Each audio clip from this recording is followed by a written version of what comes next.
Back to our channel. నేను మీ Kavya. So present Chikkadpally లైబ్రరీలో so ఎల్లుండి నిరుద్యోగులు నిరుద్యోగ కవాతుకు పిలుపునిచ్చారు. సో కవాత్ అన్న విన్న తర్వాత అందరికీ కూడా తెలంగాణ ఉద్యమం గుర్తుకొస్తుంటుంది. ఆ టైంలో జరిగిన కవాతు 12 సంవత్సరాల తర్వాత మళ్ళీ జరగబోతుంది. మరి దీనిపైన పోలీసులు పర్మిషన్ ఇస్తారా లేదా అనే విషయం మనం మాట్లాడదు. ఎందుకంటే వాళ్ళు ఇచ్చినా ఇవ్వకున్నా నిరుద్యోగుల నిరసన తెలిపే రైట్ వాళ్ళకుంది. ఎందుకంటే ప్రభుత్వం వాళ్ళ మోసపోయారు కాబట్టి. సో ఒక్కసారి ఇక్కడ ఉండే వాళ్ళతో మనం మాట్లాడదాం. లైబ్రరీకి వచ్చా అసలు ఏంటి ఆ కవాతు పిలుపునియడం ఏంటి, అసలు డిమాండ్స్ ఏంటి అని తెలుసుకుందాం. సో ఏంది తెలంగాణ ఉద్యమం తర్వాత మళ్ళీ ఒకసారి కవాత్ అనే పేరు వినిపిస్తుంది. తెలంగాణ ఉద్యమం ఎందుకు వచ్చిందంటే ఆంధ్రోలు చేసిన అన్యాయానికి వ్యతిరేకంగా తెలంగాణ ఉద్యమం వచ్చింది. మనకు నీళ్లు నిధులు నియామకాల్లో ఉన్నటువంటి అన్యాయం చేసిండ్రు. దాదాపు 60 సంవత్సరాల అన్యాయం గురైనము. దానికి వ్యతిరేకంగా ఆ రోజు తెలంగాణ ఉద్యమం వచ్చింది. ఈరోజు కూడా మా కోసం 2 లక్షల ఉద్యోగాలు ఇస్తాము, తప్పకుండా మీకు 2 లక్షల ఉద్యోగాలు సంవత్సరంలో ఇస్తాము అని చెప్పి మమ్మల్ని మోసం చేసిండ్రు. మోసం అనడం నయవంచన చేసిండ్రు. మాకు నయవంచనకు గురి చేసిండ్రు. ఎట్లా అంటే మీకు తప్పకుండా వచ్చిన మొదటి సంవత్సరం 2 లక్షల ఉద్యోగాలతో పాటు జాబ్ క్యాలెండర్ రిలీజ్ చేస్తాం, చట్టబద్ధమైన జాబ్ క్యాలెండర్ రిలీజ్ చేస్తామని చెప్పిండ్రు. ఆ చట్టబద్ధమైన జాబ్ క్యాలెండర్ రిలీజ్ చేయకుండా ఆ రకమైన నయవంచన చేసిండ్రు. ఆ తర్వాత మళ్ళొక జాబ్ క్యాలెండర్ రిలీజ్ చేసి ఒక్క నోటిఫికేషన్ కూడా రిలీజ్ చేయకుండా, దాదాపు దేశ చరిత్రలోనే జాబ్ క్యాలెండర్ రిలీజ్ అయ్యి ఒక్క నోటిఫికేషన్ కూడా వేయకుండా పోయిన job calendar only Telangana job calendar మాత్రమే ఉంటుంది. ఆ చరిత్రలో ఆ గౌరవం కూడా మనకే దక్కింది. ఆ తర్వాత అనేక 1, 2 అనేది కాదు, మాకు అసెంబ్లీ సాక్షిగా చెప్పిండ్రు 1:100 తీసుకుంటాము మీకు ప్రిలిమ్స్ నుండి మెయిన్స్ అని చెప్పేసి కాంగ్రెస్ గవర్నమెంట్ చెప్పింది. సాక్షాత్ బట్టి గారే చెప్పారు. కానీ అక్కడ కూడా మాకు మోసం జరిగింది. అంటే అనునిత్యం నయవంచనకు గురవుతూ ఉన్నాం. దానికి నిరసనగానే అనేక రాస్తారోకలు చేసినాం. అయ్యా మా కడుపులో బాధ ఇట్లా ఉందని రాస్తారోకలు చేసినాము. ఎక్కడ కూడా అంటే ఈ ఏరియాలో ఎక్కడ కూడా మమ్మల్ని నిర్బంధం గురి చేస్తూ ఉన్నారు. ఎందుకు మేము ఎక్కడ రాస్తారోకలు చేస్తే నిర్బంధానికి గురి చేస్తూ ఉన్నాం. అందుకే విత్ పర్మిషన్ తోటి డీసీపీ గారికి లెటర్ ఇచ్చిన ఈ నెల 7వ తారీఖు రోజు విత్ పర్మిషన్ తోటి మాకు కావాలి, మేము నిరుద్యోగ కవాతు చేస్తామని చెప్పినాం. కానీ ఇప్పటివరకు కూడా పర్మిషన్ రాలేదు. పర్మిషన్ వచ్చినా రాకపోయినా కూడా హైకోర్టులో వేసి తప్పకుండా మేము పర్మిషన్ తెచ్చుకుంటాము, ఈ కవాతును నిర్వహిస్తాం. ఈ కవాతు కూడా శాంతియుతమైన కవాతు, ఎవరి మీద యుద్ధం కాదు. మా నిరసన, మా కడుపు మంట. ఎందుకు కడుపు మంట అంటే మేము 60,000 ఉద్యోగాలు ఇచ్చినామని ఒకరు చెప్తారు, 70,000 ఉద్యోగాలు ఇచ్చినామని ఒకరు చెప్తారు. వీళ్ళకు భగవద్గీతగా భావించే వీళ్ళ మేనిఫెస్టో కన్నా ముందే ఈ నోటిఫికేషన్లు వచ్చినాయి. వీళ్ళ మేనిఫెస్టో కన్నా ముందే నోటిఫికేషన్లు రావడం, ఎగ్జామ్స్ రావడం, కొన్ని ఫలితాలు రావడం కూడా అయిపోయింది. అటువంటి ఉద్యోగుల్ని మేము ఇచ్చినామని చెప్తూ, వీళ్ళ గవర్నమెంట్ రాకుండా ముందు చేసినటువంటి ఉద్యోగులను మేము ఇచ్చినామని చెప్తూ కాలం వెళ్ళదీస్తున్నారు. మా త్యాగాల పునాదులపై వచ్చిన వీళ్ళు ఈరోజు అబద్ధాల పునాదులపైన ప్రభుత్వం నడుపుతున్నట్టు పరిస్థితి కనబడుతుంది. అందుకే కానీ ఇవన్నిటి చూసినాం, ఈ 2 సంవత్సరాల్లో చూసినాం. వీళ్ళు వేయరు ఇంకా నోటిఫికేషన్లు అని చెప్పేసి చివరిగా కవాతుకు పిలిపించినాం. మేము ఈ యావత్ తెలంగాణ నిరుద్యోగ లోకాన్ని ఒకటే అడుగుతూ ఉన్నాం, దయచేసి ఈ కవాతుకు అందరూ కూడా రాండి, అటెండ్ కండి. 11 గంటలకు 21 రోజు జనవరి 21 11 గంటలకు మీరందరూ కూడా రండి. శాంతియుతంగా ఇక్కడ నుండి అంబేద్కర్ విగ్రహానికి దగ్గరికి వెళ్ళి, అంబేద్కర్ విగ్రహానికి శాంతియుతంగా వెళ్ళి మా నిరసన ఇచ్చి, ఈరోజు సమానత్వం లేదు. ఎందుకు అంబేద్కర్కి విగ్రహం అంటే విగ్రహానికి వినతిపత్రం. ఈరోజు తెలంగాణలో సమానత్వం లేదు. 29 జీవోని తీసుకొచ్చి ఎస్సీ ఎస్టీ బీసీల పాలిట రూల్ ఆఫ్ రిజర్వేషన్ క్యాన్సిల్ చేసి ఎస్సీ ఎస్టీ బీసీల పాలిట శాపంగా మార్చిండ్రు. ఈరోజు అత్యున్నతమైన ఉద్యోగాలైనటువంటి గ్రూప్ 1 ఉద్యోగాలని ఎస్సీ ఎస్టీ బీసీలని దూరం చేసిండ్రు. అందుకోసంగానే వినతి పత్రం ఇస్తున్నాం. మాకు ఇచ్చిన హామీలన్నీ కూడా సమానత్వంతో పాటు మాకు ఇచ్చిన హామీలన్నీ కూడా తుంగలో దొక్కిండ్రు. భారత రాజ్యాంగాన్ని తుంగలో దొక్కిండ్రు. భారత రాజకీయ వ్యవస్థను తుంగలో దొక్కింది ఈ ప్రభుత్వం. కాబట్టి ఇంకా మాకు మీరే దిక్కు అని చెప్పేసి అంబేద్కర్కు వినతి పత్రం ఇస్తాం, ఇచ్చి శాంతియుతంగా చేస్తాం. దయచేసి మేము ప్రభుత్వాన్ని కోరుతా ఉన్నాం. ఎందుకు కోరుతా ఉన్నామంటే ప్రజాప్రభుత్వంలో మీరు నిరసన తెలుపుకోవచ్చు, ర్యాలీలు చేసుకోవచ్చు అని చెప్పేసి సాక్షాత్తు రేవంత్ రెడ్డి గారు చెప్పిండ్రు. కాబట్టి ఆ ర్యాలీకి మాకు అనుమతి ఇవ్వండి. మాకు అనుమతి ఇచ్చి మా నిరసన తెలిపే హక్కు కూడా మీరు భంగం కలిగించవద్దని ఈ సందర్భంగా మేము ప్రభుత్వాన్ని విజ్ఞప్తి చేస్తా ఉన్నాం. శ్రీధర్ బాబు ఆల్రెడీ అసెంబ్లీ సాక్షిగా చెప్పిన సందర్భం, ఇక ప్రభుత్వ ఉద్యోగాలు ఇచ్చినాం ఇంకా మళ్ళీ ఇవ్వాలంటే కుదరదని. సో మళ్ళీ మీ నిరసన ఎవరిపైన?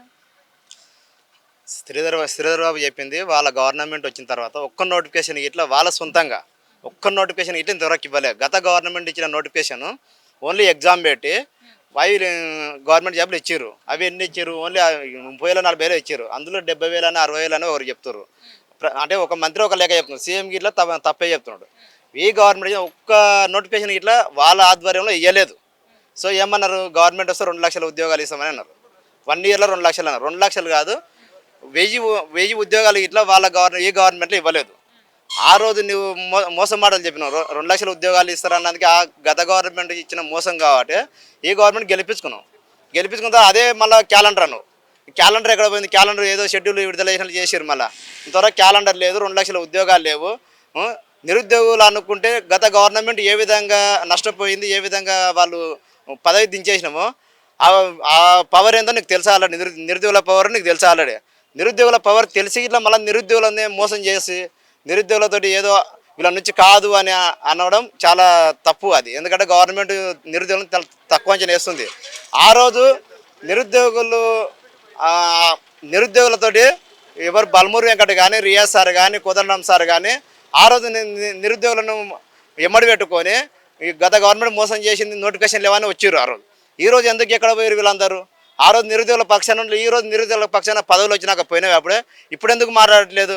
నిరుద్యోగులమే కదా. ఆ రోజు ఎంబడి లేకపోతే, ఆ రోజు మిమ్మల్ని రానియకపోతే ఈరోజు గవర్నమెంట్ వచ్చేది కాదు కదా. నిరుద్యోగులు లేకపోతే కనీసం ప్రతిపక్షం ఇట్లా కాంగ్రెస్ గవర్నమెంట్. అలాంటి గవర్నమెంట్ని ఈరోజు మేము గెలిపించుకుంటే ప్రజల పాలన అన్నారు, ప్రజల గవర్నమెంట్ అన్నారు, ప్రజాపాలన అన్నారు. ఎక్కడ పోయింది ప్రజాపాలన? అంటే అంత అప్పుడన్నా ఇంతగానో ఒత్తిడి లేదు పోలీసులతో. కానీ ఇప్పుడు మాత్రం ప్రతి చిన్న ప్రోగ్రామ్ చేసినా అంటే మేము చేసేది ఏమన్నా దొంగలమా? ఎందుకు చేస్తున్న నీవు ఇచ్చిన నోటిఫికేషన్ జాబ్లోకి వస్తే కదా మేము చేసేది. ఏదైనా జాబులు వేస్తే నేను ఎందుకు ధర్నాలు చేస్తాం, ఎందుకు మీటింగులు పెట్టుకుంటాం? నువ్వు టైం టు టైం జాబులు మేము ధర్నాలు కాదు కదా. మేము చదువుకున్న విద్యార్థులమే. మాకు అన్యాయం జరుగుతుంది కాబట్టి మేము కొట్లాడుతాం. మా రైట్ ఉంది, మాకు రాజ్యాంగం కల్పించిన హక్కు ఉంది. మాకు ఏడైనా ధర్నాలు చేయొచ్చు, ఏడైనా కొట్లాడవచ్చు, గవర్నమెంట్ పైన మాట్లాడవచ్చు. అది మీరు అణచివేస్తుర్రు. కానీ ప్రజాపాలన అనుకున్నారు కదా, ప్రజాపాలన లెక్క చేయాలి, లేకపోతే నిరుద్యోగుల పవర్ ఏందో చూస్తారని నిర్మాణం చేస్తున్నాను. సో మీరు పిలుపునిచ్చిన కవాతు డేట్ ఎప్పుడు? ఎందుకంటే ఇవాళ చిక్కడపల్లి లైబ్రరీలో చాలా మంది కనిపిస్తున్నారు, పోలీస్ సిబ్బంది, సెక్యూరిటీ. ఎందుకు ఇంతమంది ఉన్నారు? ఈ జనవరి 21 నాడు నిరుద్యోగ కవాతు అని పెట్టుకున్నాం. ఆ కవాతుకు పర్మిషన్ ఇస్తేనో చేస్తాం. పర్మిషన్ ఇవ్వకుంటే పర్మిషన్ ఇవ్వాలి. ఎందుకు పర్మిషన్ ఇవ్వాలంటే మేము ఏంది ఉద్యోగ నోటిఫికేషన్ల కోసమే మేము చేసేది, మా స్వలాభాల కోసం కాదు, నిరుద్యోగుల పక్షాన చేస్తున్నాం. కాబట్టి మీరు ఆ రోజు ఇవ్వాలి. ఇచ్చినా ఇవ్వకుండా మేము ఆ రోజు అయితే కంపల్సరీ ర్యాలీ చేస్తాం. ఎప్పుడో ఉండేదానికి ఇప్పుడు పోలీస్ సెక్యూరిటీ ఎందుకు కనిపిస్తుంది? ఇవాళ ఏమైనా కార్యక్రమాలు పెడుతున్నారా? ఈరోజు అయితే ఎలాంటిది లేదు మేడం. ఈరోజు ఎలాంటి ప్రోగ్రామే లేదు. అయినా కవాతు కోసం ముందస్తుగా పోలీసులను ఇంతమంది పెట్టడం అనేది ఇది ప్రజాపాలన వల్ల మళ్ళీ ఏ పాలన అనేది వాళ్ళకే అర్థం కావాలి. గవర్నమెంట్ విద్యార్థులతోటి ప్రజలతో తెచ్చుకున్న గవర్నమెంట్ మళ్ళీ పోలీసులను తీసుకొచ్చి బందోబస్తు పెడితే విద్యార్థులు చదువుకునే ఏరియా ఇది. ఎంతోమంది చదువుకుంటారు, ఎన్నో గవర్నమెంట్ ఉద్యోగాలకు, రకరకాల గవర్నమెంట్ ఉద్యోగాలకు చదువుకునే ప్లేస్కి వచ్చి పోలీసుల వల్ల చాలామంది డిస్టర్బెన్స్ గిట్లా అవుతారు. మేము చేసిన రోజు రండి, ఈరోజు చేస్తున్నట్టు ఈరోజు రండి. కానీ చేయకముందు 2 రోజులు వస్తే చాలామంది స్టూడెంట్స్ ఇబ్బంది పడుతున్నారు, వాళ్ళకు డిస్టర్బెన్స్ అయినట్లు ఇండైరెక్ట్గా. కాబట్టి పోలీసులకు ఇట్లా దయచేసి మేము చేసేది ఏదో తప్పు కాదు, మా రైట్ ఉంది, మాకు హక్కు ఉంది కాబట్టి మేము చేస్తున్నాం. నోటిఫికేషన్ ఇప్పియండి, మీరే గవర్నమెంట్తో మాట్లాడి నోటిఫికేషన్ ఇప్పియండి. మేము ఇక్కడ కనిపిస్తే అడుగు, బుక్లో పట్టుకోకపోతే అడగండి. ఎన్ని సంవత్సరాలు ఏమిటి చదవబట్టి?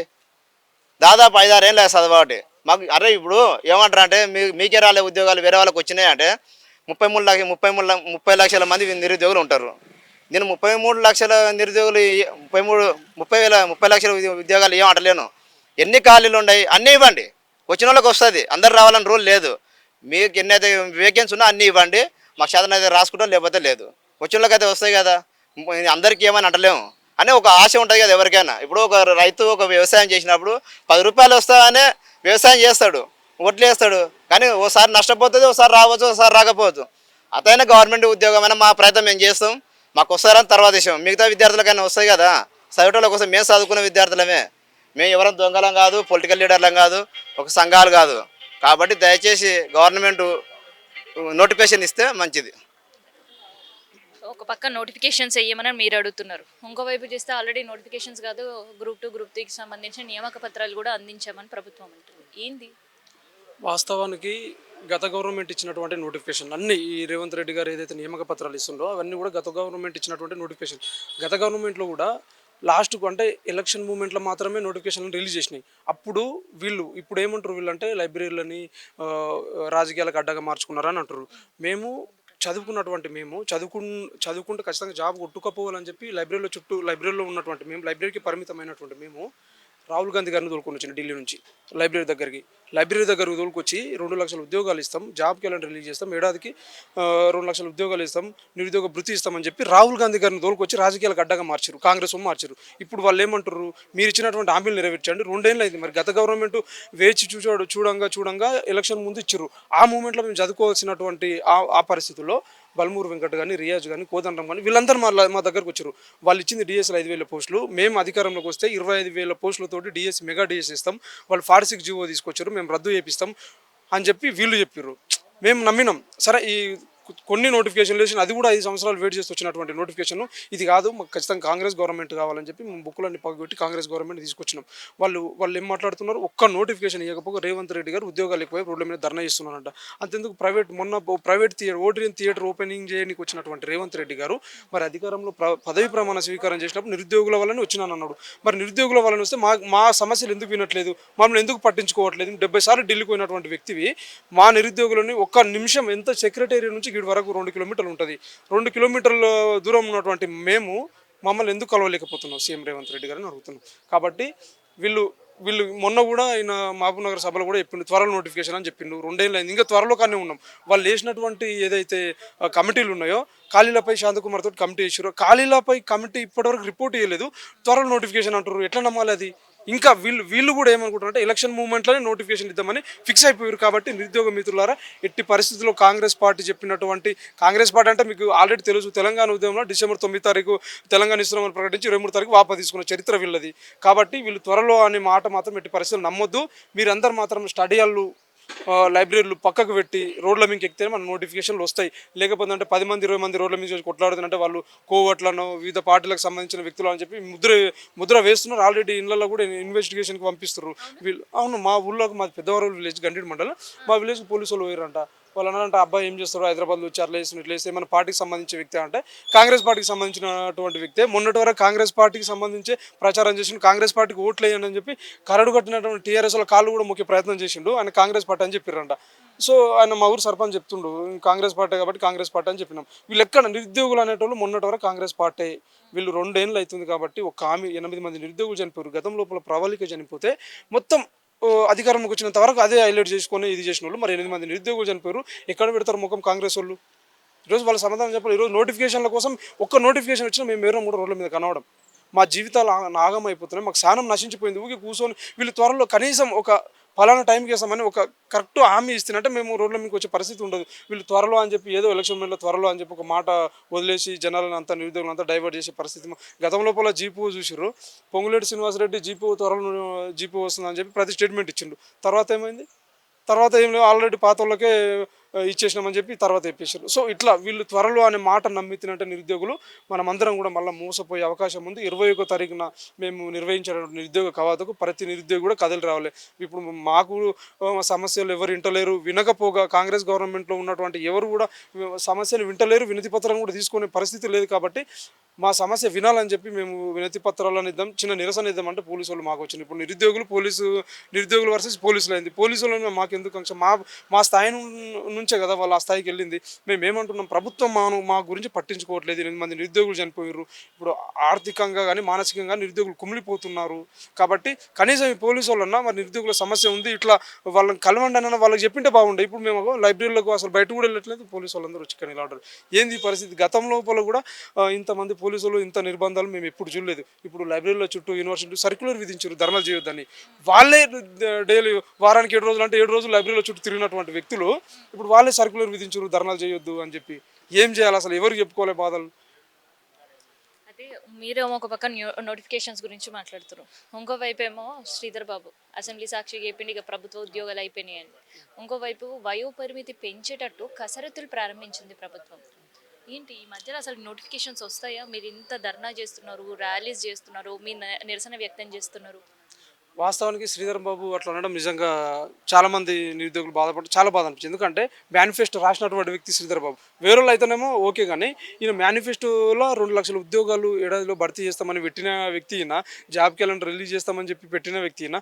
అసెంబ్లీలో ప్రైవేట్ ఉద్యోగాలు చేసుకోండి, అందరికి జాబ్లు కల్పించలేము కదా అన్నాడు. ఖాళీగా ఉన్నటువంటి ఉద్యోగాలు భర్తీ చేయమని మేము అడిగితే అందరికీ ఉద్యోగాలు అందరికీ ఎవరు అడిగిన ఉద్యోగాలు? శ్రీధర్ బాబు గారు నిజంగా అది మరి ఆయన ఆత్మ సాక్షికే వదిలేయాలి. ఎందుకంటే ఆయన నమ్మినాం మేము. శ్రీధర్ బాబు గారు ఒకరు జెన్యూన్ పరంగా ఆయన చదువుకున్న వ్యక్తి. ఖచ్చితంగా మా మేనిఫెస్టో కూడా ఆయన రాసింది కాబట్టి మేము నమ్మినాం. ఆయన కూడా అట్లా మాట్లాడడం నిజంగా బాధాకరం. ఇంకోటి ఏంటంటే గత గవర్నమెంట్ 58 నుంచి 61కు పెంచింది ఏజ్ రిలాక్సేషన్. సో అప్పుడు వాళ్ళు ఏమన్నారంటే మాకెందుకు ఏజ్ పెంచుతారు, మేము ఇప్పటికే చేయలేకపోతున్నాము జాబ్లు, మా పిల్లలకి ఇవ్వండి అని చెప్పి గత గవర్నమెంట్లోనే చాలామంది రోడ్ల మీదకి వచ్చిన పరిస్థితి. మరి ఈయన వాళ్ళకు ఏది రిటైర్మెంట్ బెనిఫిట్స్ ఇవ్వలేక మరి దాన్ని 61 నుంచి 63 ఇంకా 3 సంవత్సరాలకు 64 వరకు పెంచే ప్రయత్నం ఈయన చేస్తున్నారు. ఎందుకంటే వాళ్ళకి రిటైర్ బెనిఫిట్స్ చాలా 12,000 కోట్లేమో పెండింగ్ ఉన్నాయంట. అవి తప్పించుకునే ప్రయత్నం ఇంకా 3 ఏళ్ళ వరకు నేను సీఎం ఉంటే ఆడ వరకు తప్పించుకున్నాను అనుకో, యాతలు ఎవరైనా రాకో ఏమైనా చేసుకో అనే ఉద్దేశంతో వీళ్ళు ఇట్లా పెంచుతున్నారు. ఈ మధ్యలో ఇంకోటి ఏంటంటే జిల్లాల పునర్వ్యవస్థీకరణ అని తీసుకొని వచ్చింది. ఉన్న జిల్లాలకే అభివృద్ధి లేక గతం లోపల చిన్న చిన్న జిల్లాలు ఉంటే అభివృద్ధి చెందుతాయని చెప్పి కేసీఆర్ గారు 33 జిల్లాలు తీసుకొచ్చారు. మరి నా జిల్లాల పునర్వ్యవస్థీకరణ చేయాలంటే దానికి పెద్ద ప్రాసెస్ ఉంటుంది. ఇప్పుడు ఈ ఒక జిల్లాని మార్చినా కొత్త జిల్లాను తీసుకొచ్చినా అని కూడా పాత జోనల్ వ్యవస్థ మొత్తం రద్దు అవుతుంది. కొత్తది రావాలంటే పార్లమెంట్ నుంచి పర్మిషన్ ఆమోదం తెలపాలి, మళ్ళీ రాష్ట్రపతి సంతకం చేయాలి. 2-3 ఇయర్స్ ప్రాసెస్ చాలా ఉంటుంది దానికి. మరి నా ఎందుకు ఆలోచన వచ్చింది ఇప్పుడు ఇమ్మట్లో ఎవడు అడిగిండు జిల్లాల గురించి? మరి ఆయన జిల్లాలు మార్చి సోనియా గాంధీ జిల్లా, రాహుల్ గాంధీ జిల్లా, రేవంత్ రెడ్డి జిల్లాని పెడదామని అనుకున్నాడు, ఎట్లా అనుకున్నాడు కానీ అంటే అడగనివి. ఇప్పుడు మొన్న కృష్ణా జిల్లాల ఇష్యూ కోసం అసెంబ్లీలో మాట్లాడిండ్రు. కృష్ణా జిల్లాల గురించి ఎవరు అడిగారు? రైతులు ఎవరైనా ధర్నా చేసారో మాకు నీళ్ళు కావాలని? రైతులు చేసింది ఏంటి? యూరియా కావాలని రైతులు ధర్నా చేశారు. నిరుద్యోగులు రోడ్ల మీద నోటిఫికేషన్, ఖాళీగా ఉన్నటువంటి ఉద్యోగ నోటిఫికేషన్ విడుదల చేయాలని నిరుద్యోగులు చేసిన దీని మీద కదా మీరు చర్చ పెట్టాల్సింది. పనికిరాని విషయం. ఇప్పుడు గతం లోపల కూడా నిరుద్యోగులు అందరూ బయటకు వచ్చి జీవో 29 వల్ల చాలామంది ఇబ్బందులు గురవుతారు. 46 జీవో రద్దు చేయండి, విద్యార్థులు నష్టపోతారు అంటే అప్పుడు కాళేశ్వరం అవినీతి అని చెప్పి దానికి పవర్ పాయింట్ ప్రజెంటేషన్ పెట్టారు. మళ్ళీ అది ఇప్పటికీ 2 ఏళ్ళు అవుతుంది. మరి దాని మీద అవినీతి లేదు, కమిటీలు వేస్తున్నారు కాలయాపనతోటి. అసలు వాళ్ళు ఏందో అంటే మొత్తానికి జనాల దృష్టి నిరుద్యోగుల సమస్య ఎత్తుకున్నాం అనుకో, నిరుద్యోగుల సమస్య డైవర్ట్ చేయడానికి ఏదన్నా ఒకటి ఎత్తుకుంటారు. మొన్నటి వరకు ఉద్యోగ నోటిఫికేషన్ ఎస్సీ వర్గీకరణ అన్నారు, ఎస్సీ వర్గీకరణ అయిపోయింది. మళ్ళీ ఇప్పుడు ఏమంటారు? బీసీ వర్గీకరణ అంటున్నారు. అంటే బీసీ రిజర్వేషన్ 42% అంటారు. మరి బీసీ రిజర్వేషన్ 42% రిజర్వేషన్ కోసం మీరు ఏం చేస్తారు? రేవంత్ రెడ్డి గారు ఏం చేస్తారు? అది ఇప్పట్లో వస్తుందా? ఇప్పట్లో వస్తుందని నమ్మకం కూడా అది పార్లమెంట్లో ఆమోదం ఉండాలి. వాళ్ళు ఏదో బిల్లులు అది ఇది ప్రాసెస్, అది కాని ప్రాసెస్ ఏదన్నా ఒకటి ముందర వేయాలనే ఉద్దేశంతో రేవంత్ రెడ్డి గారు డైవర్ట్ పాలిటిక్స్ చేస్తున్నాడు, నిరుద్యోగుల జీవితాలతో ఆడుకుంటున్నాడు అనేది స్పష్టం. ఇప్పుడు నిరుద్యోగ కవాతుకు పిలుపునిచ్చారు. సో ఎంతమంది నిరుద్యోగులు ఎంతో పాల్గొనబోతున్నారు? అసలు ఈ పర్మిషన్ విషయంలో అసలు ఇచ్చే అవకాశం ఉందా ప్రభుత్వం పర్మిషన్ మీకు? వాస్తవానికి మేము ఏమన్నామంటే మేము అన్ని ధర్నాలు చేసినాం, అన్ని పర్మిషన్ తీసుకొని ధర్నా చౌక్ దగ్గర అన్ని ప్రయత్నాలు చేసినాం. నిరుద్యోగ కవత్ శాంతియుతంగా ఇక్కడ నుంచి చిక్కడపల్లి లైబ్రరీ నుంచి అంబేద్కర్ స్టాచ్యూ దగ్గరికి వెళ్ళి అంబేద్కర్ వినతి పత్రం ఇచ్చి శాంతియుతంగానే వస్తాం సార్, కావాలంటే మా పేర్లు కూడా రాసుకోండి, మీకు ఏమన్నా మేము ఇబ్బందులు ట్రాఫిక్ అంతరాయం కూడా కలిగించినట్లయితే మా మీద ఏదైనా యాక్షన్ తీసుకోండి అని కూడా చెప్పినాం. వాళ్ళు ఏమంటారు అంటే పైనుంచి ఆర్డర్స్ అని అంటారు. పైనుంచి ఆర్డర్స్ అంటే ఇప్పుడు మా బాధ ఎవరికి చెప్పుకోలే? ఇప్పుడు ఎన్ని చేసినా కూడా ఎవరు కూడా స్పందిస్తలేరు. అట్లీస్ట్ ఈ చిన్న నిరసన లెక్క కార్యక్రమం చేద్దాం, పర్మిషన్ ఇవ్వండి అంటేనేమో వాళ్ళు పర్మిషన్ ఇవ్వట్లేదు. మరి ఒక పక్కనేమో ఇప్పుడు ధర్నా చౌక్లో అక్కడ ధర్నా పెట్టుకోవాలంటే కూడా పర్మిషన్ ఇవ్వరు అంత ఈజీగా. మళ్ళీ ఎక్కడో పొలిటికల్ లీడర్లను పట్టుకొని అక్కడ తీసుకోవాలి. ఈయనేమో గతంలో ఒక కామెంట్ చేస్తారు రేవంత్ రెడ్డి గారు, గతంలో ధర్నా చౌక్ను రద్దు చేశారు, మేము పునరుద్ధరించడం అంటారు. ధర్నాలు చేసుకోవడానికి అవకాశం ఇస్తలేరు, పునరుద్ధరించే లాభం? ఇప్పుడు పర్మిషన్కి మేము డీసీపీ దగ్గరికి పోతుందంటే, ఏసీపీ దగ్గరికి పోతుందంటే వాళ్ళు ఏమంటారంటే మేము డీసీపీని అడిగి చెప్తాం, అట్లా నిరసనకైతే అట్లా ఇవ్వము అని చెప్పి ఇండైరెక్ట్గా చెప్తున్నాం. ఒకవేళ మీరు ఇప్పుడు మా జీవితాలు ఆగమైపోతే ఖచ్చితంగా మేము ఏదన్నా ప్రభుత్వం దృష్టికి మా నిరుద్యోగుల బాధ ఏందో ప్రభుత్వానికి తెలవాలి. ఆల్రెడీ మా జీవితాలు ఇప్పటికే మాకు ఏజ్ అయిపోతుంది, 30 దాటుతున్నాయి ఒకరొకరికి. సో మాకు ఫైనల్ ఒక్క నోటిఫికేషన్ ఇచ్చే మేము ఎవరం కూడా కనవడము, మాకు అవకాశం ఇవ్వండి, మాకు అవకాశం ఇస్తే మీ సమక్షంలో శాంతియుతంగా చేస్తాం, లేదంటారా మేము రోడ్ల మీదకి రావాల్సినటువంటి పరిస్థితి వస్తే దాని కారకులు కూడా మీరే అవుతారని కూడా మేము చెప్పినాము. మరి సాయంత్రం వరకు చెప్తామన్నారు. డెఫినెట్గా ఇస్తారని ఆశిస్తున్నాం. ఇవ్వకపోతుందంటే ఇంకా మేమేం చేయాలని కూడా అది చేస్తాం. ఎందుకంటే ఇక చేయలేకపోతున్నాం మేడం. ఎన్నెళ్ళు ఇప్పుడు గత 10 ఏళ్ళు అణచివేసారు టీఆర్ఎస్ గవర్నమెంట్ అని చెప్పి కొత్త గవర్నమెంట్ ఇస్తే ఈ ప్రభుత్వం కూడా అణచివేస్తూ నువ్వు గత గవర్నమెంట్లో ఇచ్చిన నోటిఫికేషన్లకి నియామక పత్రాలు ఇచ్చి 60,000, 70,000, 80,000 అని వినాయక చవితిని కూడా ఆ లడ్డు వేలం పడవ అన్నట్లు ఒకరొకరు ఒక్కొక్క మాట మాట్లాడుతున్నారు. సో ఇప్పటికైనా ఇమీడియట్గా మున్సిపల్ ఎన్నికలకు ముందే నోటిఫికేషన్లు విడుదల చేయాలని చెప్పి రేవంత్ రెడ్డి గారిని కోరుతున్నాను. ఒక పక్క ఎలక్షన్స్ ఉన్నాయి, నెక్స్ట్ మంత్ 2nd వీక్ వరకు ఎలక్షన్స్ డేట్ రిలీజ్ అవుతుందని చాలా బిజీగా ఉన్నారు గవర్నమెంట్. సో ఆ ఎలక్షన్స్ నుంచి ఎట్లా సక్సీడ్ అవ్వాలి అనేది వాళ్ళు పెట్టుకుంటున్న మీటింగ్.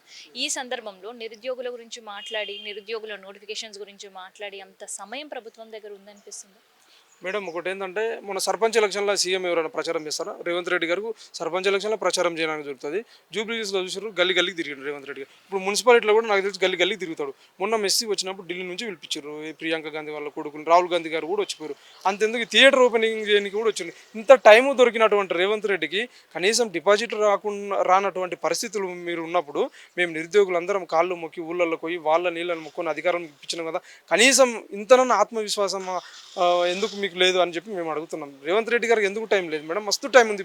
సినీ ఇండస్ట్రీ వాళ్ళకి సంబంధించి వాళ్ళు ఏమైనా ఓట్లు వేసారా మీరు? మొత్తం ఏపీ వాళ్ళకి సంబంధించి వాళ్ళు గంటలు గంటలు కూర్చొని ప్రెస్ మీట్లు పెడతారు. మరి అధికారానికి ఇచ్చిన 35 లక్షల మంది నిరుద్యోగులకు సంబంధించినటువంటి విషయంలో నువ్వు గంట సేపు మా దగ్గర ఎందుకు చర్చలు చేయవు? నువ్వు కుమార్ యాంటీని కలుస్తావు, ఫిల్మ్ ఇండస్ట్రీకి సంబంధించిన వాళ్ళకి చిన్న ఇష్యూ అయినా కూడా నువ్వు స్పందిస్తావు. ప్రతి దాంట్లో అక్కడ స్పందించారన్నట్టు రేవంత్ రెడ్డి గారు మరి మా ఇష్యూలు ఎందుకు స్పందించారు? ఖచ్చితంగా ఆయనకు టైం ఉంటుంది. మరి ఆయన ఏ ఉద్దేశంతో రావట్లే, వాళ్ళు ఒకటే ఫిక్స్ అయ్యారు ఎలక్షన్ మూమెంట్లో 5 ఏళ్ళ తర్వాత ఎలక్షన్ మూమెంట్లో నోటిఫికేషన్ ఇద్దాం, ఇప్పుడు ఇవ్వద్దు, వాళ్ళు ఎంత ఊరినా కానీ కూడా ఏం కాదనే తాట్లో ఉన్నారు రేవంత్ రెడ్డి గారు ఉన్నారు. చాలామంది కూడా మా వాళ్ళు అంటే మాకు సంబంధించినటువంటి లోపల పోయి రేవంత్ రెడ్డి గారికి అడిగిర్రంట. నాకు వచ్చిన సమాచారం, నాకు తెలిసిన సమాచారం, సార్ పిల్లలందరూ కొట్టే పరిస్థితి ఉన్నారు, తెలంగాణలో కూడా మనకు ముఖం చూపెట్టుకోలేకపోతున్నాం, అప్పుడు ప్రియాంక గాంధీ గారిని రాహుల్ గాంధీ గారిని ప్రతి స్టేట్మెంట్లో మనం ఇస్తే 2 లక్షల ఉద్యోగాలని, జాబ్ క్యాలెండర్ అని, కనీసం అసెంబ్లీ సాక్షిగా బ్రట్టి విక్రమార్క ప్రవేశపెట్టినటువంటి జాబ్ క్యాలెండర్కి అతి గతి లేనటువంటి జాబ్ క్యాలెండర్ జాబ్లెస్ క్యాలెండర్గా మారింది. ఇప్పుడు ఎట్లా మా పరిస్థితి చాలా ఘోరంగా ఉంది, నిరుద్యోగులు అందరూ ఆవేశంతో ఆక్రోషంతో ఉన్నారంటే మీకు అవన్నీ ఎందుకు, మీరు సంపాదించుకోకుండా అన్నారు రేవంత్ రెడ్డి గారు. అంటే సంపాదించుకో డబ్బులు ఉంటుందంటే ఏదైనా చేయగలుగుతామని ఒక ఫస్ట్ నుంచి ఆయనకు ఉంది ఓటుకు. ఇక అవన్నీ రాజకీయం పరంగా మేము మాట్లాడదలుచుకోలేదు. సో ఇట్లా మాట్లాడినంట. సో నిరుద్యోగులకు కాబట్టి నిరుద్యోగులందరూ అర్థం చేసుకొని ఈ 21కు జరిగే కవాతుకు ఖచ్చితంగా హైదరాబాద్లో చుట్టుపక్కల ఉన్నటువంటి ప్రతి నిరుద్యోగి, ఎందుకంటే మన జన సమీకరణ మన స్ట్రెంత్ కనిపిస్తే ప్రభుత్వం రియాక్ట్ అయ్యే అవకాశాలు ఉన్నాయి. కాబట్టి ప్రతి నిరుద్యోగి కూడా కథలు రావాలని చెప్పి మనస్ఫూర్తిగా కోరుకుంటాం.